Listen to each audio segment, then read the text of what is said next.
자, 우리 프린트를 한번 펴보면요, 우리 아가서와 요한계시록의 관계가 있죠. 그죠? 요한계시록과 아가서의 관계를 아셔야 됩니다. 왜냐하면 주님이 오실 때 이 두 개의 성경이 열어지게 될 겁니다. 이제 저희 교회의 정체성으로 잘 자리를 잡게 될 거예요. 이제 요한계시록 학교를 시작을 하고 아가서가 이제 열어지기 시작하면서 저도 아가서를 열어달라고 제가 기도하고 있어요. 그러니까 제가 아가서를 이제 1장 5절로 찬양을 만들었는데 하나님이 1장 1절로 찬양을 만들으래요. 지금 1장 1절이 뭐예요? 그 보면은 1장 2절이 뭐예요? 내게 입맞추기를 원하니 내 사랑이 포도주보다 나음이라. 이 한 구절이 얼마나 위대한 구절인지. 이 아가서 안에서 이 구절이요, 제가 제일 아랫부분에 아가서 1장 2절 파란색 밑부분에 이 본문의 해석을 제가 적어놨어요. 그 부분에서 이것들이 사랑의 행위의 시작이라는 거예요. 입 맞춰달라는 거. 사랑의 행위의 시작이라는 겁니다. 그리고 뭐예요? 이제 교제를 위한 초청이라는 거예요. 교제를 위한 초청이라는 거예요. 그리고 사랑의 부름이라는 거예요. 그런데 여러분들 이것을 관능적이고 감각적으로 이해하지 않았으면 좋겠어요. 자유주의 신학자나 현대 신학에서 얘기하는 그렇게 감각적이고 관능적인 어떠한 에로스적인 성적인 그런 결합이 아니라 하나님과 우리가 주와 아빠의 한 영이 되고 정말로 깊은 하나님의 사랑의 교제와 사랑의 행위를 통해서 주님을 알아가는 야다로서 우리가 그런 시작점 안에서 주님, 내게 입 맞춰주세요. 입 맞춰주세요. 주님 입술이 생각나십니까? 여러분, 유대인들은 이것을 뭐라고 하냐면 토라의 입맞춤이라 그래요. 유대인들은 이것을 토라의 입맞춤. 다시 말해서 모세오경이 토라잖아요. 그런데 이 토라는 누구를 상징합니까? 예수님을 상징해요. 다시 말해서 이 예수님과 입맞춤하면 실제적인 인간으로서 예수님 입술을 딱 생각하는 사람이 있는데, 이것은 조금은 물론 이렇게도 인격적이기 때문에 생각할 수 있겠지만 좀 더 깊게 들어간 자는요, 주님이 영생의 말씀이 여기 있습니다. 다시 말해서 주님이 길이요 진리이신데 진리로서의 입맞춤을 얘기합니다. 진리의 입맞춤, 진리를 사모하고 진리를 통해서 그 사랑을 얘기하는 거예요. 따릅니다. 진리에서 나오는 사랑. 여러분, 마지막 때 불법이 성함으로 뭐가 식어져요? 사랑. 왜 그래요? 불법의 반대는 뭐예요? 진리입니다. 진리가 없어지면 사랑이 식어질 수밖에 없어요. 다시 말해서 불법의 반대는 예수님이에요. 예수님을 통해 사랑을 배워야 되는데 불법이 성하면 진리와 예수님이 땅에 떨어지고 사랑이 식어지는 것은 불가분의 관계예요. 다시 말해서 우리는 하나님, 내게 진리 안에서 주님의 사랑을 내가 요구합니다. 내 사랑이 우선순위죠. 포도주보다 뭐한다? 낫다라고 고백하는 이 찬양을 저가 만들 테니까 여러분들도 그렇게 붙잡고 기도하면서 하나님 갈망하세요. 여러분, 우리가 어떤 존재예요? 우리가 어떤 영적 존재예요. 우리는 육적인 존재가 아니라 영적 존재임을 믿으시기 바랍니다. 영적 존재라는 것은 영으로서 하나님과 교통하기 위해서, 다시 말해 아담이 처음 믿는 자로 시작되었어요. 우리가 영적 존재라는 의식을, 자각을 가져야 되는 거예요. 그러니까 상처가 날 때 제가 항상 이야기하지만 육의 상처가 난 것보다 영이 곤고하고 메마른 것들이 더 가슴 아프고 상해야 돼요. 다시 말해서 그 영적 존재로서 속사람이 내 삶의 주인이고 영적 주도권을 잡는 사람들은 영적 존재로서 하나님의 영적 즐거움을 찾는 갈망을 우리는 심어놓으셨어요. 사람으로 하여금 하나님의 아름다움을 찾는 갈망을 심어놓으셨단 말이에요. 여러분 믿습니까? 영적 존재들은 하나님을 찾게 됩니다. 주님 안에 있는 영적 즐거움과 주님 안에서 행복을 찾게 되는 거예요. 그래서 주님을 찾게 되는데 어디로 나아가는 거예요? 진리로 나아가는 겁니다. 진리를 대면함을 통해서 진리 안에 계시되는 그 영광들을 사모함을 통해서 하나님께서 그 영광들, 그 아름다움을 나타내 주기를 원하세요. 믿습니까? 그럼을 통해서 우리 안에 하나님의 그 영광과 그 영적 기쁨, 그러니까 하나님 나라 안에서 의와 평강과 희락이라고 그러잖아요. 내가 주는 기쁨은 세상이 주는 기쁨과 틀리다 그래요. 여러분이 어떻게 되면 될수록, 영적 존재가 되면 될수록 여러분 속사람을 의식하며 살아가며 말씀과 기도로 속사람을 강건하게 하는 자마다 어떻게 돼요? 이 아가서 1장 2절의 고백이 여러분의 고백이 될 줄 믿습니다. 주여, 진리로 내게 입맞추소서. 포도주, 어떠한 세상의 쾌락과 포도주는 즐거움을 상징하는데 즐거움보다 낫습니다라고 고백하는 찬양과 기도가 여러분 삶 가운데 올려지길 축복합니다. 그 그렇게 돼야 돼요. 저는 하나님 요걸 굉장히 강하게 붙더라고요. 이거는 찬양이 만들어질 것 같아. 우리 자매가 참 기름 부음으로 이게 잘해요. 근데 그런 부분 안에서 뭔가 작사 작곡이 하나 나오지 않을까. 그렇게 하나님께서 하나 만들고, 여러분들이 어떻게 이 흐름 안에서 기도하면서요, 여러분들이 때로는 영적 방언이 나올 때가 있어요. 또 어떤 찬양을 통해서 어떤 영적 운율과 멜로디가 들어와요, 하늘로부터. 그럴 때 때로는 저는 녹음을 살짝 시켜놔요. 옛날에 여호와, 그의 이름 여호와로도 그게 한번 들어왔는데 녹음을 안 시켜놨어요. 순간 내가 그때 한번 하나님이 주셨는데, 그 부분에서 어쨌든 다른 짧은 단락이지만 운율이 들어올 때요, 때로는 또 내가 주님을 아는 만큼 새 노래로 가사가 작사가 되고 그 운율 안에서 예언적인 노래가 될 때가 있어요. 그럴 땐 그 노래는 치유가 일어나요. 있습니까? 방언 찬양 있잖아요. 여러분들이 많이 한번 불러보세요. 방언 찬양. 여러분들이 그 영안에 나올 때요. 그래서 1장 2절의 말씀, 이걸로 기도하고 노래하면서 이제 아가서가, 여러분 기성교회에서 아가서는 잘 안 풉니다. 어렵기 때문이에요. 난해하기 때문이에요. 굉장히 계시적이거든요. 왜 아가서가 어렵냐? 이 아가서는 시적인 언어입니다. 저는요, 우리가 계시록과 아가서를 항상 비교를 할 텐데요, 계시록은 해석할 때 문자적인 해석이 굉장히 많아요. 쉬워요, 어떻게 보면. 그러니까 오히려 계시록도 어려워요. 그런데 왜 아가서가 어렵냐면, 시는요, 사랑하는 사람은 시를 쓰거든요. 이 솔로몬이 최고의 영성일 때, 통치 초기에 지혜를 구하는 그 최고의 통치 시기 때 1005개의 노래를 만든 것 중에서 Song of Songs, 최상급의 최고의 노래거든요, 이게. 그럴 때 지성소의 어떤 그 책으로서 이 노래를 불렀단 말입니다. 그런데 이것들이 뭐예요? 시적인 언어로, 또 오페라 형식으로 나와 있기 때문에 이것들이 문자적으로 해석하면 정말 막 에로스가 돼버려. 근데 이걸 이제 알레고리의 해석이라 그래요. 알레고리 해석이 뭐냐면 영예로 해석한다, 들어보셨죠? 그러니까 문자가 아니라 영적인 해석을 붙이는 거야. 우리가 성막 해석할 때도 예수님을 상징하는데 일종의 약간 영예가 돼요. 예를 들어서 우리가 홍해 건넨 것을 뭐로 해석해요? 세례받은 것을 해석하죠. 이걸 알레고리, 영예 해석이라 그래요. 그런데 이 단어, 그러니까 아가서는 주석서가 굉장히 많은데 주석서마다 해석이 다 틀려요. 흐름들이 틀려요. 그래서 어떤 사람들은 재림 때 비밀로서 이 아가서를 통으로 해석하는 사람도 있고, 주석서마다 다 해석이 틀려. 그리고 이 상징하는 부분도 틀리고 누가 말한 부분도 약간씩은 틀려요. 그런데 알레고리가 그런 거예요. 영예라는 건데, 알레고리가 때로는 위험할 수 있어요. 어떤 목사님들은 영예로만 해석한 사람이 있다. 그냥 이렇게 막 너무나 막 비약이 큰 거야. 근데 알레고리가 어떨 때 유익이 되냐면, 성경의 뼈대를 잘 갖고 있고 하나님의 성품의 흐름을 66권을 잘 갖고 있을 때 큰 나무, 큰 틀을 벗어나지 않는 범위 내에서 우리가 영해가 되어질 때 굉장히 영적 유익이 올 수 있어요. 그러니까 이것을 너무 무리하게 상상해서 해석하는 것이 아니라 하나님의 성품을 이렇게 위배하지 않고 왜곡하고 변질시키지 않는 범위 내에서 우리에게 영적 유익이 올 수 있다는 것입니다. 아가서는 정경입니다. 어려운데도 정경이에요.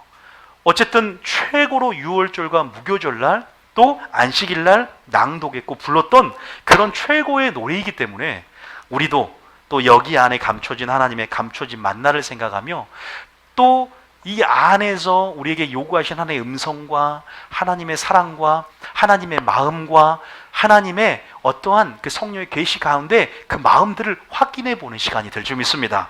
우리의 자존감이 높아지고 우리가 그 하나님의 어떤 존재이고 하나님의 누구인가에 대해서 우리가 왜 필요하냐, 이것들이 바로 이 사랑이 우리 가운데 들어오면 이 사랑으로 모든 것을 승리하고 이길 수 있기 때문임을 믿으시기 바랍니다.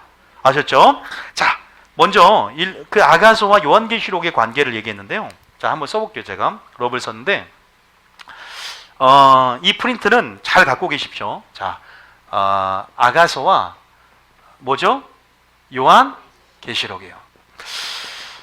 우리가 시편 잠깐 2장 11절 한번 잠깐 읽어볼게요. 시편 2장 11절. 오늘은 이 부분만 할게요. 프린트만요. 자, 시편 2장 11절 보면 제가 좋아하는 구절이 하나가 있어요. 시편 2장 11절입니다. 자, 화면을 틀어주시고요. 자, 한번 읽어보겠습니다. 시작. 여호와를 경외함으로 섬기고 떨며 즐거워할지어다. 감정이 두 개가 나와요. 떠는데 어때요? 즐거워하죠. 그죠? 자, 계시록을 떨며라고 합시다. 아가서를 즐거워하면서 합시다. 우리의 감정 두 개가 공존해야 돼요. 제가 모세오경 할 때 하나님의 임재가 있는 거룩한 산 꼭대기, 모세가 꼭대기에서 하나님의 영광을 봤어요. 그런데 이 산을 오를 때 두 가지 마음이 있어야 된다. 하나는 두렵고 떨림이 있어야 돼요. 믿습니까? 너희는 두렵고 떨림으로 구원을 이루어가라 그랬어요. 또 한 마음 어때요? 담대함과 확신이 있어야 돼요. 그러니까 너무 담대함과 확신만 있어도 안 돼. 두렵고 떨림이 공존해야 돼. 그 마음이. 그런데 성경에 보니까 시편 2장 11절 보니까 이건 하나님의 완전한 사랑을 이해하는 거예요. 하나님을 섬기는 데 있어서 말 그대로 아가서와 요한계시록 함께 가는 이유는 뭐냐면 떨며 즐거워하는 것. 이러한 감정 가운데 우리가 분명히 알아야 되는 것.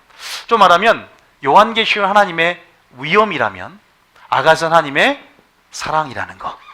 또 요한계시록이 하나님의 공이라면 또 아가서는 하나님의 어떻게 보면 사랑이고, 위엄이라면 또 열정, 뭐 이런 부분들. 어떠한 부분인지 알겠죠? 그러니까 쉽게 생각하면 아가서는 하나님의 사랑에 대한, 또 요한계시록은 하나님의 공의에 대한 그런 부분에 대해서 잘 드러나 있다. 이제 여러분들이 요한계시록을 9월 달부터 시작을 해요. 그런데 그 전에 하나님께서 아가서를 특별하게 제 마음 가운데 주셔서 열어준 이유가 있는 것 같아요. 왜? 우리가 나중에 요한계시록 한번 보겠지만 우리가 이제 두 가지 알겠지만 제가 거기다 적어놨어요. 신랑의 계시가 어느 때보다 열어지고 나타나는 계절이다 그랬어요. 이게 무슨 말일까요? 신랑의 계시가 어느 때보다 열어지고 나타나는 계절이다. 주님이 어떠한 모습으로 옵니까? 어떤 모습으로 오세요? 신랑의 모습으로 오십니다. 왜 오세요? 신부를 데리러 오십니다. 아시죠? 다시 말해서 우리가 주님을 뭘로 인식을 해야 돼요? 신랑으로 인식을 해야만이 신랑이 마지막 때 풀어놓는 계시들이 있어요. 무슨 말인지 아시죠?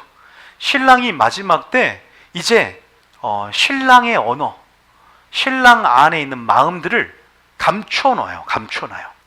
신랑 안에 있는 비밀의 계시들을 감춰놓고 사랑하는 사랑하는 신부들에게 이렇게 어떻게 돼요? 하나님의 언어로, 또 이것들을 계시적인 사랑, 계시적인 언어로 감춰서 이렇게. 근데 누가 그것을 이해할 수 있을까요? 바로 신랑 안에서 내가 신부라는 정체성을 가지고 있는 자들이 신랑의 계시를 이해한 줄 믿으시기 바랍니다. 제가 설교할 때 막 감춰놓은 계시다 그런 말이 있어요. 감춰놓은 계시는 뭐예요? 그게 바로 신랑의 계심을 믿으시기 바랍니다. 자, 신랑의 계시가 뭐냐 그러면, 신랑의 계시가 뭐냐? 하나님 말씀은 계시로 됐다는 거 믿으십니까? 자, 신랑의 계시가 뭐냐? 자, 제가 1번에 뭐라 그랬냐면 신부라는 정체성을 가져야지 신랑의 계시를 안다 그랬어요. 다시 말해서 신부라는 정체성은 우리가 거기다가 언약 관계 한번 적어보세요. 우리가 신부라는 관계는 언약이라는 관계 속에서 신부라는 정체성을 가질 수가 있어요. 여러분, 언약이란 말이 뭐냐면 우리가 시내산에서 주님과 어떻게 됐어요? 그때 언약을 맺었죠. 그죠? 그게 뭐예요? 결혼 언약이에요. 시내산이라는 예식장에서 실제적으로 우리가 하나님과 결혼 언약을 맺은 거예요. 다시 말해서 그것은 언약이란 말은 관계란 뜻이에요. 다시 말해서 순종할 때 그 관계가 유지가 된다. 순종하는 자에게 그 언약 관계 안에서 주님은 천국의 비밀을 드러내기를 원하세요. 신랑의 계시를 열어주기를 원하십니다. 믿습니까? 그런 부분 안에서 우리는 이제는 다시 말해서 신부라는 정체성이 그냥 믿어서 되는 것이 아니라 하나님 안에 거함을 통해서 우리는 계속 신부라는 정체성을 이제는 언약이라는 관계 속에서 가지게 되었고 신부라는 정체성을 유지하는 줄 믿으시기 바랍니다. 자, 거기다가 고린도후서 11장 3절 한번 적어볼게요. 고린도후서 11장 3절. 자, 고린도 11장 3절 한번 봐볼까요? 자, 시작. 뱀이 그 관계로 2절에 시작. 내가 하나님의 열심으로 너희를 위하여 열심을 내노니 내가 너희를 정결한 처녀로 한 남편인 그리스도께 드리려고 중매함이로다. 지금 보면 사도 바울의 열심히 교회를 핍박하다가 자기 열심으로 교회를 핍박하다가 그 열심이 하나님의 열심으로 바뀔 때부터 교회를 그리스도께 중매한다 해서 중매한다는 약혼하다는 뜻이에요. 다시 말해서 약혼은 뭐냐면 유대인에게 있어서는 약혼은 법적인 효력을 갖고 있어요. 결혼과 같은. 그런데 우리가 지금은 주님과 약혼 상태지만 주님 오실 때 어떻게 돼요? 진정으로 약혼이 결혼으로 완성이 되는 거예요. 자, 주님 오실 때는 어떤 때냐? 완성의 때요, 성취의 때요, 심판의 때임을 믿으시기 바랍니다. 다시 말해서 우리는 약혼, 지금 전셋집에서 하는 거와 똑같아. 주님 오시면 이제는 매매로 바뀌는 거예요. 지금 우리가 약혼이에요. 그러나 완전한 결혼으로 성취되는 거예요. 다시 말해서 지금은 남편인 그리스도께 우리가 약혼이 됐지만 계시록 19장 몇 절이에요? 8절이죠. 뭐라 그래요? 어린 양의 혼인잔치에 신부들을 이제는 데리러 오시고 이제는 완전한 주합하여 한 영이 되는, 주님의 뜻과 하나가 되는 신부가 됐기 때문에, 자, 계시록 19장 몇 절인가요? 9절이죠. 8절. 자, 시작.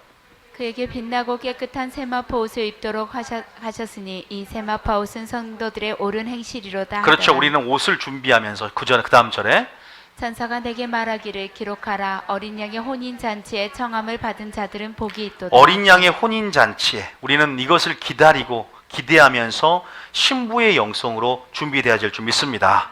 두 번째는요, 신랑의 계시를 취하기 위해서는요, 신부란 정체성을 알고 있는데, 근데 마귀가요, 하나님도 모르게 만들고 진리에 무관심하게 만들어서 하나님 안에 여러분들이 누구인지도 모르게 만들어요. 그러니까 하나님의 아름다움도 못 보게 만들고 그 아름다움 안에서 신부의 아름다움도 모르니까 자존감도 낮고 구원론도 모르고 하나님도 몰라서 어떻게 돼요? 다 마귀에게 권수도 빼앗기고 마귀에게 아름다움을 다 뺏겨버려요. 우리는 마지막 때 하나님 안에서 정체성을 회복해야 될 줄 믿습니다. 그거 아셔야 돼. 나는 신부다. 다음에 나는 하나님의 신실한 신부다. 야, 이런 특권이 어디 있어요? 그런데 두 번째는 신랑과의 뭐가 있어야 돼요? 친밀함. 여러분, 우리는 그냥 언약 관계가 어떠한 서명을 요구하는 단순히 컨트랙트가 아니라 마음을 요구하는 커버넌트. 다시 말해서 하나님과 마음을 요구하는 그러한 결혼식, 다시 말해서 마음으로 언약 맺은 하나님과 그렇게 인격적인 관계와 교통과 교제 안에서 그러한 관계라는 사실을 기억하시기 바랍니다. 다시 말해서 그 언약은 순종하면 하나님 안에 있고 순종하지 않으면 하나님의 밖에 있다는 신명기 사관의 근거에서 우리는 하나님과 이 신랑과 예수님과 친밀함 안에서 날마다, 그러니까 이거는 무슨 말이에요? 하나님 안에 날마다 뭐 하고 있다는 거예요? 붙어 있고 거하고 있다는 것임을 믿으시기 바랍니다. 여러분, 거기다가 시편 25편 14절 한번 적어보세요. 여러분, 저희 교회 다니면서 여러분들 쭉 다니면 반복이 많을 거예요. 분명히 제가 시편 25편 14절 같은 것도 반복을 많이 했어요. 근데 제가 왜 반복을 하냐면, 잘 들으세요. 여러분들이 반복을 하다 보면 여러분의 그 어떤 뼈대가 만들어져요. 이제 그 구절이 계속 익숙해진 뼈대가 만들어지면 어떤 일이 일어나냐? 그 뼈대 가운데 계시 확장이 일어나요. 뼈대가 세워지는 게 중요해요. 반복해서 들어야 돼요, 설교를. 그러면 이게 뼈대로 자리를 잡으면 이제 여러분 나름대로 그 근본적인 하나님의 성품과 진리의 방향성에서 뼈대가 붙고 살이 붙어요. 그럼 여러분 안에 계시의 확장이 일어나는 거예요. 정말로 그래요. 아가서도요, 하나님이 저한테 그랬어요. 오늘 기도하는데 아가서를 강해를 설교할 사람들이 일어나게 될 것이다. 그러니까 아가서 파트만 이렇게 강의하는 사람들 평신 동안 일어나게 될 줄 믿습니다. 누가 될까요? 선생님 저요. 옛날에 맹구가 선생님 저요 했는데 그런 자들이 일어나게 될 줄 믿습니다. 그 아름다움을 표현하고 싶어 견딜 수 없는 사람이 되는 것. 하나님의 아름다움을 찬양하고 싶어 견딜 수 없는 자가 되는 것. 일어난다니까요. 아가서 강해하는 사람들이 생겨요. 마지막 때는 기성교단이나 기존교회에서 아가서 많이 안 풀어내요. 어려워요. 난해입니다. 계시적입니다. 하나님을 알고 진리를 통해서 주님의 심장과 마음을 가져야만 풀어낼 수 있고요. 마지막 때 장차 될 일들에 대한 신랑의 계시를 받은 자만이 아가서를 풀어낼 수 있어요. 영적인 해석을. 이 아가서 해석은 굉장히 중요한 거예요. 그 영의 사람들이 진리로 입맞춰 달라고 하면서 포도주보다 낫다라고, 세상의 어떤 오락보다 낫다라고 고백한 자들의 노래인 줄 믿습니다. 첫째 계명을 삶의 우선순위에 놓는 자들, 신부의 영성을 소유한 자들의 노래인 줄 믿습니다. 신부예요, 신부. 우리 교회는 신부 준비실, 신부 수업이에요. 지금 여러분들은 신부 단장한 줄 믿습니다. 화장품 집어 여시고, 화장품이 아니고 아니요, 말씀도 아니고 제가 적어놨어요. 그래서 알기 쉽게 이제는 좀 프린트로 해서, 야, 내가 이거 솔직히 말해서 이거 다 책으로 제가 쓰려고 제가 따로 정리해 두는 거란 말이에요. 여러분들 이거는 남에게 주고 그러면 안 됩니다. 왜냐하면 이거는 이제 책으로 제가 할 것들을 미리 압축해 정리해 놓고 풀어서 이제 쓰려고 하는 것들이에요. 제가 이렇게 적어 놓은 것들이 엄청 많아요. 이제 아마 여러분들이 안 드려서 그렇지. 근데 이 아가서는 제가 다 제공해 드릴 거예요. 근데 여러분 봅시다. 자, 봅시다. 그 친밀함을 다시 한번 읽어볼게요. 시작. 여호와의 친밀하심이 그를 경외하는 자들에게 있으며 그의 언약을 그들에게 보이시리로다. 친밀하심이라는 키워드를 잘 기억하십시오. 따라합니다. 친밀하심, 아름다움. 이런 키워드 안에서 많이 들었지만 여러분들이 한번 이렇게 찬양하고 기도하면서 이렇게 표현해내면 여러분 삶이 아름다워져요. 삶이 풍성해집니다. 하나님의 사랑으로 완전 녹아버려요. 그것이 뭔지 아세요? 환난을 이길 수 있는 능력을 주는 거예요. 나는 계시록 안에서, 계시록이 뭐냐면 환난을 이길 수 있는 믿음인데, 어떻게 환난을 이기냐? 아가서가 이루어져야 돼요. 사랑이 이기는 겁니다. 하나님의 용납하심, 그 사랑을 진짜 온전히 진리를 따라 들어가서 주님의 여호와의 회의에 참석해서 그 계시를 알아듣는 거예요. 아, 그런 자들, 나는 사랑의 중요성을 다시 한번 하나님이 알게 해주셔서 감사해요. 야, 이 사랑이구나. 트루 러브구나. 참 사랑이 뭔가. 그러면요, 막 치유, 기적 이런 거보다 주님을 구하게 돼요. 그러면, 근데 주님이 사랑하기 때문에 치유하기를 원하는 걸 이제 거꾸로 알게 되는 거야. 그러니까 주님 사랑하니까 나도 손 얹을 수밖에 없고 기대해 줄 수밖에 없는 거. 그런 사역자들 일어나기를 원합니다. 그런 치유 사역자들로 준비되기를 원합니다. 만약에 치유 사역자를 세웠는데 내가 조금 일주일 동안 준비가 안 됐다 그러면 그날은 사역하지 마시고, 또 내가 풍성하게 준비해 기도하며 나아갔던 자들 앞에 나와서 기도받고 또 사역을 하고, 외부인도 이제 금요일마다 치유의 밤이라 그래서 초청을 해서, 내가 안 해도 내가 영광 받는 게 아니더라고요. 하나님께서 그 기름을 풀어놓으시고, 또 물론 이제 기도를 먼저 해드리고 또 이런 식으로 하면요, 굉장히 큰 역사가 일어날 것 같아요. 치유 역사가. 왜 우리 교회가 치유하는 교회로 소문이 날까? 나는 그거를 치유하는 방법론에서 찾으려고 했어요. 아니구나. 하나님을 의지하고 하나님의 사랑을 받고 하나님의 사랑을 깨달을 때 치유는 시작될 줄 믿습니다. 여러분, 한번 저만 하나님의 심장으로 들어가는 것이 아니라 같이 손잡고 가기를 축복합니다. 정말로 아름답게, 아름다움이란 말을 좀 많이 쓰세요. 심판 얘기하는데도 하나님은 의롭고 아름다우시다. 좀 이제 그런 말을 좀 많이 쓰세요. 좀 이제 좀 분위기를 바꿔봅시다. 우리 교회가 뭔가 아름다움, 이런 키워드 아셨죠? 그러면요, 정말 초신자도 그 아름다움에 확 들어와요. 죄책감을 느끼면서 정죄감으로 벌벌 떨고 있는 사람들이 들어옵니다. 그 아름다움이 녹아버립니다. 그러면 그가, 야, 너 죄에서 중독된 거 끊어! 그렇게 말하지 않아도, 하지 말라고 하지 않아도, 뭐예요? 하나님 안에서, 그 사랑 안에서 하나님을, 아름다움을 보는 자들, 영광을 보는 자들은 그와 같은 형상으로 화해서, 하지 말라보다 더 강력한 계명은 내가 너희를 사랑같이 너희도 서로 사랑하라는 계명이 더 강력하구나. 이런 계시들을 더 풍성하게 깨닫게 된다. 요것들을 하나님 알게 하시더라고요. 그래서 이 아가서를 보면서 내 영이 회복이 많이 됐어요. 아가서라는 게 참, 성경이라는 게, 제가 선지서를 많이 읽었거든요. 물론 선지서 중요해요. 중요하지만 아가서도 우리가 이렇게 균형이라는 거예요. 이런 부분 안에서, 자, 친밀함이 있어야 되는데, 자, 친밀하니까 뭘 보인다? 비밀의 계시를 보인다. 자, 보세요. 아브라함에게 하나님 비밀의 계시를 보여, 안 보여요? 보이니까 소돔과 고모라 심판을 알게 하죠. 그죠? 노아에게 비밀을 알게 하니까 의를 비밀의 계시 가운데 전파하게 하죠. 에녹에게도 마지막 재림에 있을 에녹에게 유다서 1장 16절에 보면 경건하지 않는 일과 말에 심판이 있을 것이다. 심판 얘기하죠. 하나님은 비밀의 계시를 그런 친밀함 안에서 신부된 신부된 자에게 날마다 친밀함이란 키워드를 가지고 하나님의 아름다움을 바라보는 마리아의 영성을 갖는, 신부의 영성을 갖는 자에게 비밀을 계시한단 말이에요. 여러분에게 계시할 줄 믿습니다. 그러면 장차 되어질 일도 성령 안에서 계시가 일어나는 거예요. 그러니까 내가 계시적인 사람이 되고 싶다 그러면 누구야? 하나님의 친밀함으로 들어가기를 축복합니다. 친밀함이라는 단순한 친한다는 차원이 아니라 하나님을 경외하는 자에게 친밀하심이 있다. 진리 안으로, 주님 안으로, 언약 안으로, 내가 있어야 할 자리 안으로, 다윗처럼. 근데 우리는 그 힌트를 다윗과 마리아에게 찾을 수 있다는 거예요. 신부의 영성이 바로 그런 거예요. 그래서 여러분들이 그러한 마지막 때, 지금 주님 오실 때 그러한 뭐냐면 노아처럼, 또 누구 에녹처럼, 한 구절 더 볼까요? 아모스처럼. 자, 아모스 3장 8절 말씀 봐볼까요? 아모스 3장 8절. 자, 봐보세요. 자, 아모스 3장 8절 읽어보겠습니다. 아모스 3장 8절. 9절. 예언하지 않겠는 자 몇 절이죠? 7절인가요? 7절이네. 시작. 주 여호와께서는 자기의 비밀을 그종 선지자들에게 보이지 아니하시고는 결코 행하심이 없으시리라. 비밀을 선지자에게 보이고 행하신다는 거예요. 그래서 여러분들이 그런 마지막에 있을 심판, 계시록의 비밀들이 아가서를 통해서 하나님의 친밀함으로 더 들어감을 통해서 또한 열어지면 여러분들은 그 사랑과 친밀함 안에서 바로 환난을 이길 수 있는 믿음으로 갖춰지게 될 줄 믿습니다. 사랑이 모든 걸 강권하고 이기는 거예요. 믿습니까? 뉴비전 교회가 어떤 걸로, 기적과 금가루와 어떤 치유 이런 차원이 아니라 뭘로 자랑하는 자가 되라? 사랑의 온도, 주님의 온도를 갖는 걸로. 그렇게 우리가 바뀌기를 축복합니다.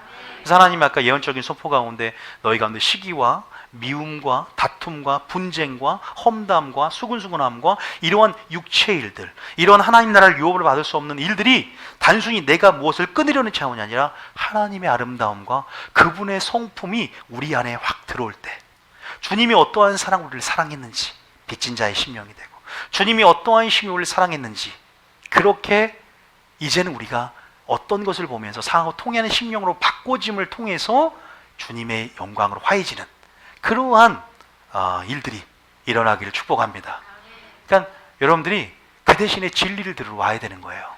진리 속에서 배워야 되니까. 믿음은 들음에서 나니까. 대가를 지불한 만큼 얻을 수 있는 줄 믿습니다. 청년들 알았죠? 청년들 무슨 말인지 알겠죠? 자주 얼굴을 봐야 돼요. 오늘은 청년들에게 많이 와서 그냥 순종할 때 사사기를 하니까 정신을 차리잖아요. 사사기를 하니까 청년들이 지금 5장까지 끝냈는데 이제 기도원 나오려면 6장 남았다. 굉장히 하여튼 은혜가 많이 되고 있어요. 또 사사기 하신 분들은 제가 좀 요약을 해서 카톡을 제공을 해드려요. 좀 힘들 수 있기 때문에 전체 줄거리를 제가 보내드리니까 지금 하고 있는 사람 제가 글을 좀 몇 개 보내드릴 테니까 읽으면 더 쉽게 와줘요. 내가 길잡이를 해줘야 되거든. 그냥 또 그러니까 사사기를 하면서 큐티도 하지만 전체 내용도 정보 관련 목표 2가지를 잡고 큐티를 하시기 바랍니다. 사사기 할 때 지금 큐티 하고 있잖아. 주삼이라는 큐티 하는 셀들은 꼭 명심하시고요. 자, 그래서 신랑의 계시는 뭐였냐면 그다음에 다시 오실 신랑, 완성하러 오실 신랑, 심판하러 오실 신랑. 자, 계시록은 우리가 이제 하게 되는데 계시록을 읽어보면 4장 이후부터는 장차 될 일들이야. 그런데 1장부터 3장까지는 시시하다고 안 읽는 사람들이 있어요. 1장부터 3장까지는 성령이 교회에게 주시는 말씀, 7교회에 주시는 말씀인데 그게 더 중요해. 왜? 거기에는 주님의 성품이 나와요. 그것을 뛰어넘고 장차 될 만 관심 있는 사람들은 뭔가 본질을 놓쳐. 적그리스도를 아는 것보다 하나님을 아는 것이 중요한 줄 믿습니다. 하나님을 알 때 적그리스도를 알고 우리가 마지막 이기는 신앙으로 갈 수 있어요. 다시 말해서 이게 무슨 말이냐? 계시록을 읽어보신 분들은 계시록 1장과 3장에 투자를 많이 하십시오. 그리고 계시록 1장 한번 확인해 볼까요? 한 구절만 읽어볼까요? 그게 무슨 말인지 잘 모르겠어요. 목사님, 계시록 1장에 보면 이런 말이 하나가 나와요. 자, 계시록 1장에 보면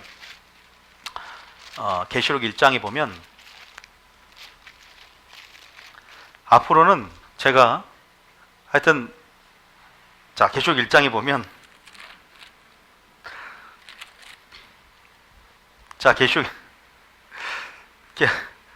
죄송합니다. 1장에 보면 15절에 14절 볼까요? 시작. 그의 머리와 털의 희기가 흰 양털 같고 눈 같으며 그의 눈은 보세요. 지금 예수님의 모습을 묘사를 한단 말이에요. 계시록에서. 지금 장차 오지 신랑은 어떤 사람으로 와요? 어떤 구원주가 아니라 심판주로 오세요. 근데 눈에 불꽃 같다는 건 심령을 감찰하는 거예요. 숨길 수 없다는 거야. 잠깐 예를 들면 이거 계시록 학교 할 때 자세히 하겠는데 15절 보면 또 보세요. 그 발은 풀무불에 달려는 뭐 같다? 하나님은 악인들을 심판하고 밟으러 올 거예요. 그래서 빛난 주석 같다는 표현을 쓰는 거예요. 이것은 하나님의 공의에 대한 부분이에요. 하나님의 심판, 하나님의 공의, 하나님의 위엄, 하나님의 이런 부분들이 우리는 알고 있어야 돼요. 근데 이것과 같이 균형 감각을 갖추면서 아가서에서 또 물론 하나님의 사랑에 대해서, 물론 모든 성경들이 사랑과 공의를 포함하고 있지만 조금은 특징적인 부분들을 뽑아내자면, 예를 들어서 아모스라고 하면 하나님의 공의만 전합니까? 사랑도 정해요. 호세아라고 하나님의 사랑만 전합니까? 하나님의 공의도 전하지만 특징들이 있는 거야, 선지자마다. 그러니까 아가서의 특징은 이런 열정, 하나님의 사랑, 즐거움, 이런 것들이 강해요. 그러니까 우리는 두 가지 감정을 가지고 거룩한 산 꼭대기를 올라가야 될 줄 믿습니다. 그 다음에 담대함과 확신, 왕의 권세, 두렵고 떨림, 이게 공존해야 된다는 거예요. 이것이 무너지면 경외감만 있으면 안 돼. 사랑도 있어야 돼. 이것들이 함께, 두려움과 함께 갈 때 신앙은 좁으면 좁은 길을 걸 때 균형 감각을 가지고 여러분 극단으로 치우치지 않게 될 줄 믿습니다. 그러니까 우리는 하나님의 성품을 계속 얘기하잖아. 다시 말해서 무슨 말이냐? 이게 무슨 말이냐면 마지막 신랑의 계시라는 건 뭐냐면 신랑의 성품을 얘기하는 거예요. 뭘 얘기한다? 신랑의 성품, 이름을 얘기하는 거예요. 그러니까 아가서 1장 3절에 보면 이런 표현이 나오는 거예요. 자, 뭐라고 보냐? 자, 읽어봅니다. 시작. 내 기름이, 시작.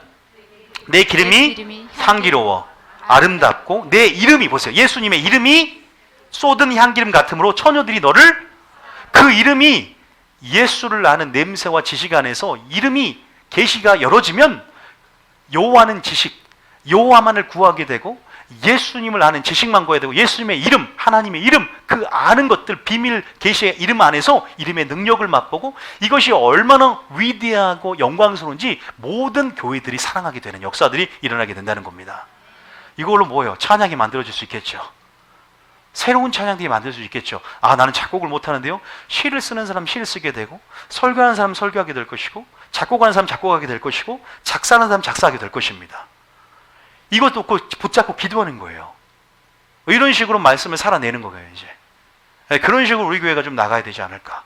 이제는 말씀을 알았다면 한 구절 씹어서 먹고 이렇게 이것들이 실체화가 되는 이제 그 영광을 또 물론 그런 어떤 시즌들이 오고 있어요. 어쨌든 그런 부분 안에서 신랑의 성품을 먼저 이해하는 것, 나 중요한 거죠. 자, 그러면 신랑의 계시가 이렇게 이제는 신랑의 계시록 안에서도 1장에 불꽃 같은 눈, 빛난 주석과 같은 발을 우리가 보면서 공의로 오실 하나님, 유다의 사자와 같이 오실 예수님, 이제는 세상을 심판하러 오시고 어린 양의 혼인잔치에 신부를 초청하러 오실 예수님을 이해하면서 이제는 우리가 아가서에서 뭐예요? 이제는 다시 한번 그것들 안에서 예수님이 어떤 이름을 가지고 있는지 아가서에 나올까 안 나올까요?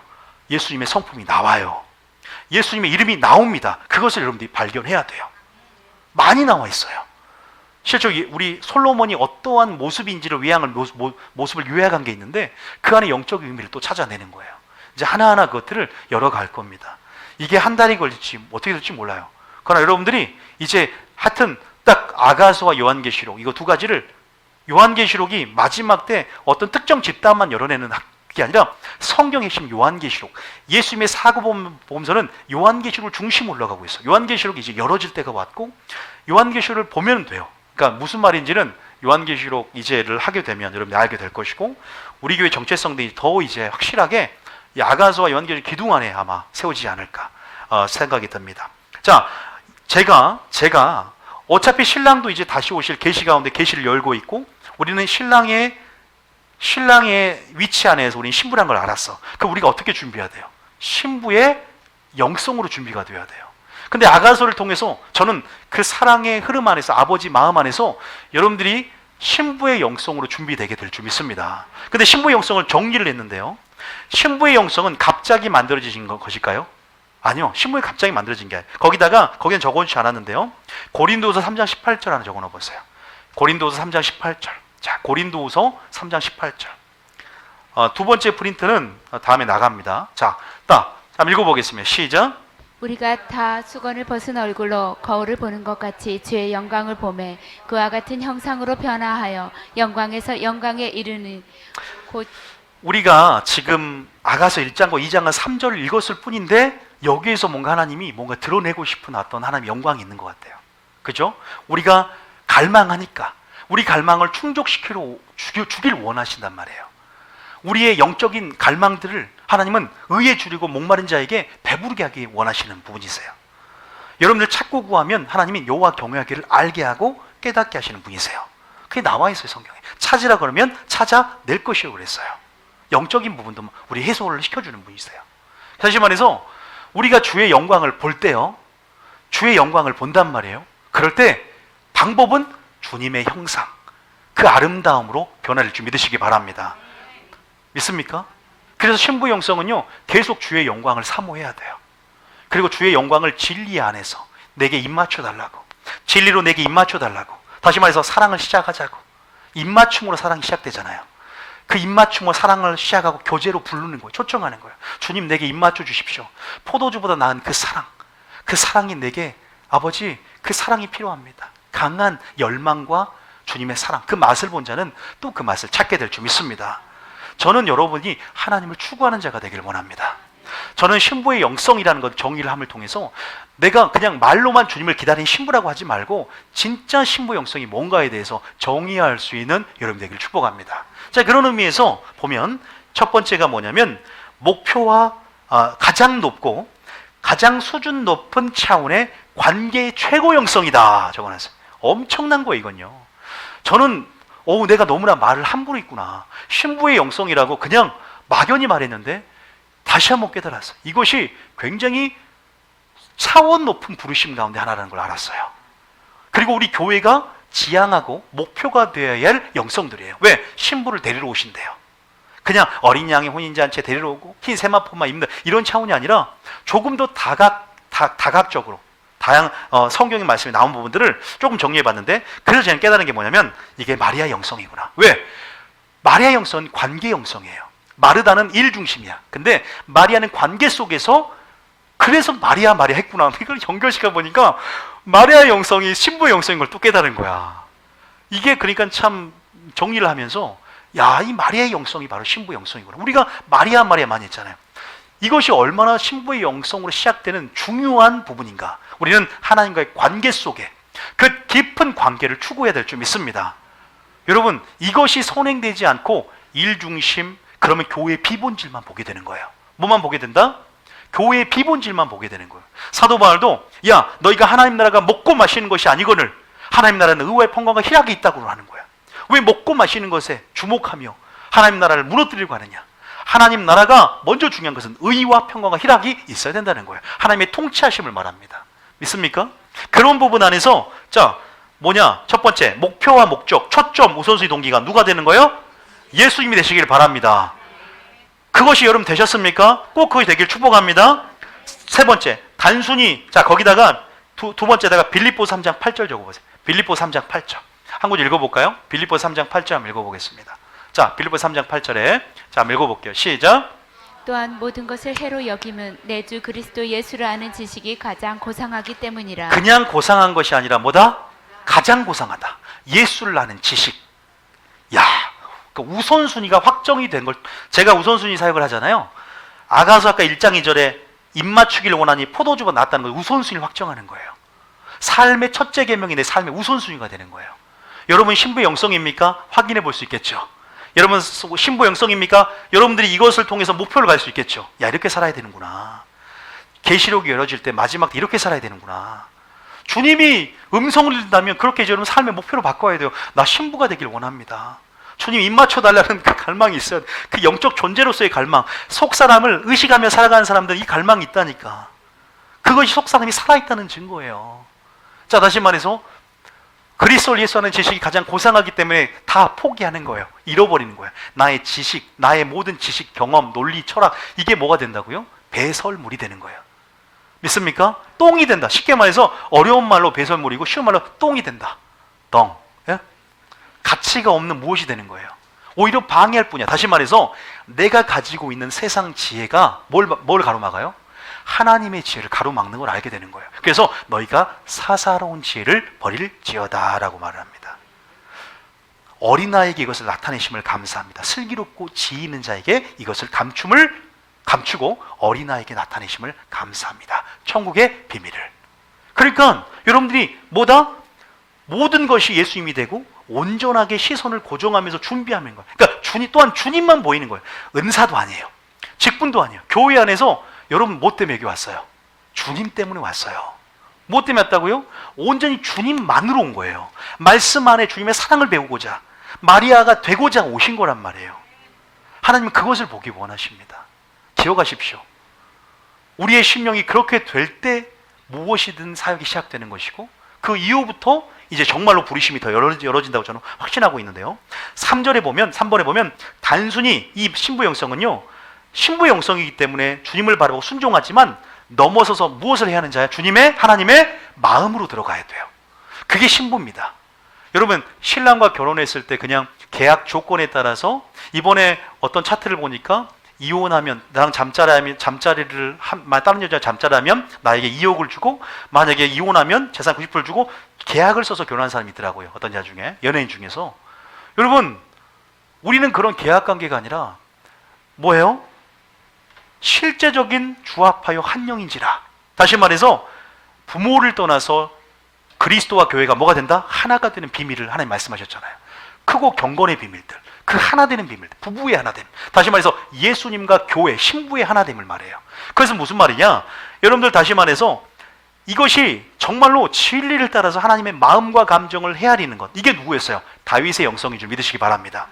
다윗이 그러한 삶을 살았어요. 다윗은 하나님의 마음에 합한 자였어요. 마음을 헤아리는 자였어요. 그러니까 신부 영성은 누구 영성이에요? 마리아의 영성이고, 또 누구 영성이에요? 다윗의 영성입니다. 이것들이 이 안에 신부 영성을 하나님 준비시키고자 그 믿음의 선진들의 삶을 통해서 우리가 힌트를 분명히 주고 있다는 거예요. 우리는 어렵게 생각할 필요 없어요.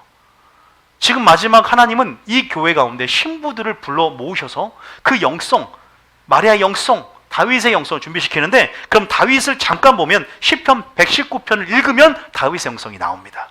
뭘 읽으라? 시편 119편을 집에서 읽으셔야 돼요. 시편 119편에 많이 읽지 않고 제가 몇 구절 읽는 것만 읽어보면서 흐름만 쫓아서 이건 마치겠습니다. 1절 한번 읽어볼게요. 시작. 행위가 온전하여 여호와의 율법을 따라 행하는 자들은 복이 있으며 2절에 여호와의 계속 뭐예요? 2절.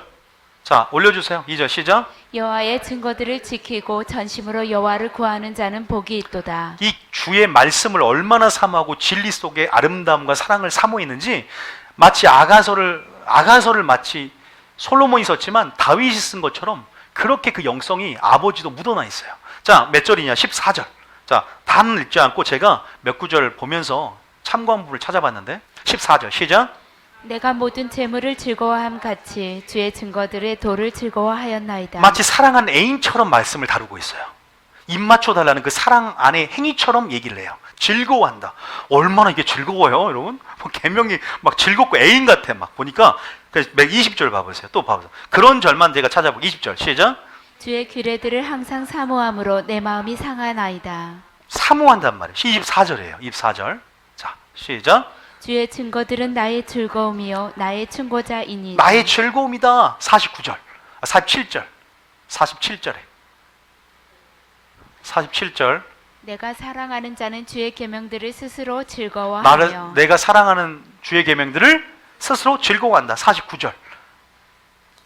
주의 종에게 하신 말씀을 기억하소서. 주께서 내게 소망을 가지게 하셨나이다. 또 60절 보세요. 읽어만 보세요. 60절에 또 60절 시작. 주의 계명들을 지키기에 신속히 하고 지체하지 아니하였나이다. 다윗의 영성을 한번 보시라 이 말이에요. 이거는 진리는 무관심하면서 신부 영성을 갖추신다, 이런 건 없는 거예요. 진리이고 예수님이 곧 진리고 예수님이 입맞춤이 곧 진리 입맞춤을 알고 진리 안에서 그 사랑을 배우려고 해야 돼요. 그게 진짜 신부 영성의 시작이야. 왜? 마리아의 영성은 진리 안에서 주님의 계명을 지키는 그 관계성, 언약이라는 관계성 안에서 머물러 있던 자니까. 믿습니까? 진리가 아니고서는 배울 수 없는 거예요, 사랑을. 그러니까 항상 진리의 선 예배자가 되길 축복합니다. 진리의 선 신부가 되길 축복합니다. 그래서 진리로 뭐하라? 입 맞춰달라는 거예요, 하나님께. 진리에 대한 열망이 있어야 돼요. 결코 그것을 떠날 수 없어요. 분리될 수 없는 거예요. 자, 그래서 60절, 좀 92절까지 한번 볼까요? 92절에. 자, 92절에. 92절. 자, 잠깐 한번 92절에. 시작. 주의 법이 나의 즐거움이 되지 아니하였더라면 내가 내 고난 중에 멸망하였으리이다. 이런 고백을 봐보세요. 무엇이 이기는 거예요? 무엇이 죄를 이기는 겁니까? 주님과의 사랑이 죄를 이기는 것입니다. 죄를 이기려고 하지 말고 주님을 사랑하려고 하십시오.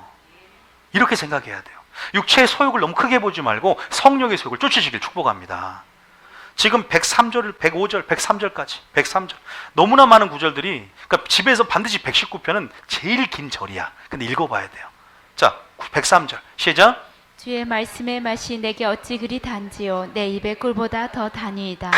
105절까지. 자, 지금 술 먹은 거 아니에요? 한 건요. 105절 시작. 주의 말씀은 내 발의 등이요 내 길의 빛이니이다. 말씀이 내 삶을 인도하는 길이 된다는 거예요. 요거 아멘 했지만 체험해 보셨나요? 순종해 보세요. 그 길이 비춰지게 됩니다. 재밌어져요.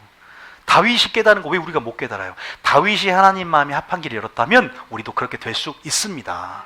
믿습니까? 그렇게 될 수 있어요. 저기 김규 이사님, 다윗보다 더 뛰어난 하나님 마음에 합한 자가 될 수 있어요. 127절 127절까지 시작. 그러므로 내가 주의 계명들을 곧 순금보다 더 사랑하나이다. 이제 이걸 말하면 잔소리고 이거 너무나 확연한 거 나오는 거죠. 자, 4번이 뭐냐? 성숙될 때는 이제 더 성숙이 되면 어떤 더 깊은 단계가 되면 어떻게? 사랑을 지키는 영성까지 나가요. 뭐는 지키는 영성? 사랑을 유지할 뿐만 아니라 완전히 지켜나가는. 그게 어떻게 돼요? 그럼 어떻게 됩니까? 다니엘의 영성 너무 하나님 알게 하는 거예요. 뭘 알게 한다? 다니엘의 영성이 신부 영성까지. 그게 굉장히 이제 마지막 환란 시대 가운데 그 사랑을 지키는 거예요. 믿습니까? 신부들은요 배반하지 않아요. 사랑을 지킵니다. 성령 충만 안에서. 그러면 다니엘의 영성, 순교자의 영성으로 나가는데 어디까지 가냐? 14만 4천의 영성까지 넘어가더라고. 이 신부 영성이. 신부 영성이 14만 4천 영성 배워줘요. 계시록 14장 몇 절이었어요? 어린 양이 어디로 인도하든지 따라간대요. 입에 거짓말이 없고 흠이 없고 어린 양이 어디로 인도하든지 따라가는 게 중요한 거예요. 순교까지 가능한 순교자의 영성인 줄 믿으시기 바랍니다. 이러한 순교자의 영성까지 여러분 성숙되어지는 거예요. 아가서를 읽어보면 그 사랑이 계속 성숙되어지는 흐름들을 볼 수가 있습니다. 사랑의 위기가 오고 사랑의 침체가 오고 그럴 때 그 사랑의 돌판에서 고난 가운데 성숙해지고 성숙한 흐름 안에서 이제 마지막 딱 결론이 맺어지는 장면들이 나오게 됩니다. 자, 5번 읽어볼까요? 5번에 첫째 계명을 삶의 뭘로? 1순위로 모시는 삶이 뭐예요? 바로 신명기 6장 쉐마. 다시 말해서 너희는 마음과 목숨과 뜻과 힘과 지혜를 다하여 누구 사랑하라? 하나님을 사랑하라. 그 말씀임을 알고요. 거기다가 출애굽기 25장 22절. 거기 놔두고 6번에 잠언이 뭐라 했어요? 잠언이 뭐라 그랬죠? 바깥들. 전도서는 안뜰. 아가서는. 그러면 여러분들이 전도서를 내용 읽어보면은 헛되고 헛되다 그래요. 전도서는요, 아가서가 필요한 그 길을 제시하는 책이에요. 그러니까 전도서를 읽으면 반드시 아가서가 필요하게 되는 거예요. 마치 아가서의 길을 예비하는 책처럼 전도서가 그런 역할을 합니다. 신기하죠? 그래서 이 성전의, 솔로몬 성전의 모형들, 유대인들은 그렇게 세 가지로 나누는 거예요. 그래서 아가서를 무슨 신부의 영성뿐만 아니라 지성소의 영성이다. 지성소는 뭐예요? 출애굽기 25장 22절에 지성소는 어떤 역할을 합니까? 출애굽기 25장 22절에 출애굽기 25장 22절 보면, 자, 출애굽기 25장 22절에 보면 하나님이 지성소에서 만나주고, 다시 말해서 언약궤가 있고 임재와 영광이 넘치는 거예요. 거룩한 산 꼭대기 아시죠? 그 하나님의 영광이 있는 곳을 사모하는 것. 다시 말해서 다시 한번 읽어볼까요? 시작. 거기서 내가 너와 만나고 속죄소 위 곧 증거궤 위에 있는 두 그룹 사이에서 내가 이스라엘 자손을 위하여 내게 명령할 모든 일을 내게 이르리라. 하나님과 대화하고 교제하는 친밀함의 공간, 은밀한 공간, 그것이 지성소인 줄 믿습니다. 오늘 신약으로 말하면 뭐예요? 자, 고린도전서 6장 19절, 고전 6장 19절, 고전 6장 19절. 자, 고전 6장 19절 시작. 너희 몸은 너희가 하나님께로부터 받아온 바 너희 가운데 계신 성령의 전인 줄 알지 못하느냐? 너희는 너희 자신의 것이 아니니라. 성령이 우리 가운데 전이고 생각의 지성소 영역이고, 믿습니까? 우리가 하나님의 전임을 통해서 하나님과 음성을 듣고 대화하면서 지성소의 경험을 하는 것. 상황과 환경에 지배당하지 않고 그 모든 상황을 지성소의 경험으로 바꾸는 다윗의 영성을 소유하길 축복합니다. 이게 신부들이에요. 이것이 순교자의 영성들이에요. 이 신부의 영성을 요한계시록은 원하고 있어요. 마지막 때 환난을 이길 수 있는 믿음들, 이 신부의 영성을 요구하고 있어요. 이것을 아가서에서 찾아보자 이거죠. 이 답을. 그래서 여러분들이 이 아가서의 놀라운 비밀들을 저도 지금 계속 기도하면서 읽으면서 열어주시겠지만 여러분도 열어가야 됩니다. 자, 그래서 뭐라고 하냐면 이것이 뭐냐? 깊고 은밀한 뭐다? 침실과 같은 것이다. 근데 침실이 뭐냐? 자, 침실은 어디냐? 이제 아가서 1장 2절까지 했죠. 3절에 보면, 아가서 1장 3절에 보면 침실에서 사랑 나누는 게 나옵니다. 예수님과 우리가 자, 3절에 보면 4절에 보면 4절 볼까요? 4절에 시작. 왕이 나를 그의 방으로 이끌어 들이시니 왕이 누구예요? 예수님이고 나가 누구예요? 신부입니다. 왕이 나를 그의 방, 이 방은 어떤 그 후궁들이 방이 아니라 왕후의 방이에요. 은밀한 공간이고요, 친밀한 공간이고, 개인적인 공간, 사적인 공간이에요. 여기에서 사랑을 나누기를 원하는 거죠. 나를 인도해달라고, 나를 인도하라. 자신감을 갖는 거예요. 하나님 안에 내가 누구냐, 하나님 안에서 우리가 너를 따라 달려가리라. 내가 너가 원하는 사역, 내가 너가 원하는 무슨 뜻이든지 어린 양이 어디로 인도하든지 따라가겠다는 거예요. 믿습니까? 보세요. 이런 신부의 영성을 이게 종교입니다. 이게 보세요. 이렇게 해석이 된단 말이에요. 이게 여러분들 우리가 해석이라는 건요, 항상 영의 공명이 있어야 되고 성경 66권의 진리의 방향성과 왜곡되면 안 돼요. 거부감이 느껴지면 안 됩니다. 이렇게 될 수밖에 없습니다. 그 사랑 안에서. 그래서 여러분 또 찬양이 만들 수 있겠죠. 3절도요. 이런 식으로 해서 우리가 너로 말미암아 기뻐하며 즐거워하니 내 사랑, 올려보세요. 내 사랑이 포도주보다 더 진함이라. 처녀들이 너를 마땅히 사랑한다. 모든 자들에게 그 영광들은 만민이 그 빛을 보고 들어오게 될 줄 믿습니다. 그죠? 3절까지 했어요, 여러분. 오늘 3절까지 여러분 집에서 이렇게 읽어오면서요, 근데 이런 어떤 제가 길잡이를 좀 보여줘야 돼요. 그 부분에서 보면, 그래서 이제 거기다가 한번 7번 한번 적어볼까요? 온전한 신랑의 성품을 이해하는 자. 거기다가 온전한 신랑의 성품을 이해하는 자. 가로 열고 신랑이 우리를 어떻게 바라보고 있는가 적어보세요. 하나 제가 안 적었는데, 온전한 신랑의 성품을 이해하는 자, 그리고 신랑이 우리를 어떻게 바라보고 있는가 합니다. 나머지 부분도 있는데 이거는 다음 시간에 하겠습니다. 왜냐하면 오늘 너무 많이 하면 안 되고 신부의 영성까지만 딱 할게요. 신부 영성, 여러분들이 오늘 확인한 그 신부 영성, 이렇게 점검해 가면서 온전한 신부로, 흰 세마포 옷을 입은 착한 행실을 가진 그 신부로, 누구보다 완전한 신랑과 그 뜻이 하나가 되고, 정말 말 그대로 다니엘의 영성, 다윗의 영성, 마리아의 영성 기억하시면서 그들의 삶 가운데 14만 4천의 영성, 이 신부의 영성이 하나님이 원하는 최고의 관계의 영성이요, 우리가 신랑의 계시가 마지막 풀어질 때 그 감춰진 만나를 놓치지 않고 취하기 위해서 신부라는 정체성 안에서 우리가 항상 그 친밀함 영역으로 들어가서 신부에게 계시하는, 신부에게 비밀을 보여주시는 그 심판의 계시, 놀라운 그 사랑의 계시 가운데 우리가 온전하게 마지막 때를 준비하는 여러분 되시길 축복합니다. 될 거예요.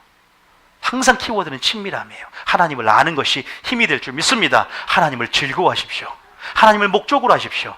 하나님 여러분의 목표가 되시길 축복합니다. 사역도 아니고, 여러분들이 생각하는 어떠한 은사도 아니고, 그러나 그 모든 것들이 필요할 수 있지만 하나님은 지금 그 여러분의 토양을 바꾸기를 원하시고 완전한 우선순위를 바꿔서요, 하나님과 깊은 사랑을 하나님 기다리고 계십니다. 어디에서? 신방에서.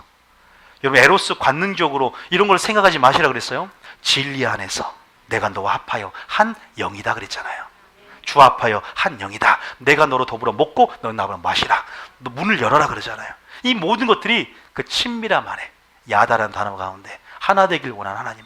그러나 우리가 하나님이 이제 다음 시간에 어떠한 사람을 사랑했는지를 더 알고 나아가면요, 우리가 정말로 신부 영성이 만들어지고 이어지는 것들을 확인할 수 있어요. 여러분들이 오늘 이 말씀 가운데 다시 한번 붙잡으면서 새로운 마음으로 오늘 우리가 새롭게 준비하고, 다시 한번 하나님의 신부로서 내가 이제는 나를 아버지 그러한 위치에 있는, 나를 창녀인, 나를 고멜 같은 창녀인 나를 신부 삼아 주시고, 신부의 자격이 없는 나를 하나님께서 피창조주가 피조물까지 위치에 내려오셔서 언약의 동반자로, 언약의 파트너로, 언약의 대상으로 나를 삼아 주시고 언약을 맺어 주시고, 아버지 이제는 곧 나에게, 이제는 신부된 자에게 신적 생명, 영생을 이제 나에게 주시고자 하시는 하나님의 그 열정과 그 사랑이 내가 주님을 사랑하는 것보다 승함을 다시 한번 깨닫습니다. 아버지가 내가 아버지를 사랑하기 때문에 사랑하는 것이 아니라, 아버지 주님이 나를 먼저 사랑했기 때문에 내가 아버지 그 사랑 가운데 이제는 사랑할 수 있는 힘을 얻고 또 내 자신도 사랑하게 됩니다 라고 고백하게 되는 여러분 되시길 축복합니다. 이것들이 여러분 삶 가운데 이제 녹아 들어가고, 이제는 이렇게 좀 저는 변화됐으면 좋겠어요. 지식이 아니라 좀 더 저도 그래요. 저를 보면 말씀을 그냥 가르치는 자가 아니라 사랑의 사도가 되는, 천국에서는요 말씀을 많이 알고 가르치는 사도보다 일개 사랑에 집사한 사람이 크대요. 커. 뭐가 커요?